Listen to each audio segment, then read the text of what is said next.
Саламатсыңарбы балдар. Менин аты жөнүм Баяназ кызы Нуржамал. Мен силердин классыңарга 4-чү чейректен баштап практикант эжеке болуп келдим. Мындан ары чогуу окуйбуз. Мен силерди абдан жакшы окуучулар, эң мыкты окушат деп уктум. Мындан ары дагы дал ушундай болушуңарга мен ишенемин. Анда эмесе балдар, бүгүнкү тарбиялык сааттын темасы менин атымдын мааниси эмне? Силер билесиңерби, атыңардын мааниси эмнени түшүндүрөт?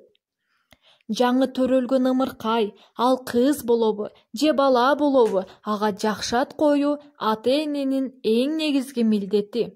Анткени коюлган ат балага түздөн түз таасирин берет. Эгерде балага жакшы ат коюлса, ал бала жашоосундагы аты себептүү адамдардын алдында эч качан кыжалат болбойт. Ошондой эле өзүнүн ысымындагы камтылган сапаттарга ээ болгонго аракет кылат.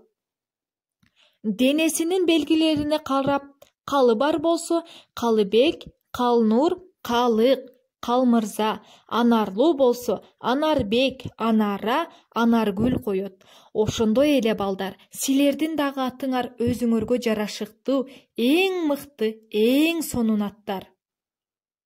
Атыңды ким койгон, эмне маанини түшүндүрөт, сага кандай ысымдар жагат жана эмне үчүн деген суроону мен үйүңөрдөгү ата-энеңер менен биргеликте олтуруп, өзүңөрдүн атыңардын мааниси эмнени түшүндүрөт экенин билип алгыла. Баардыгыңарга ийгилик.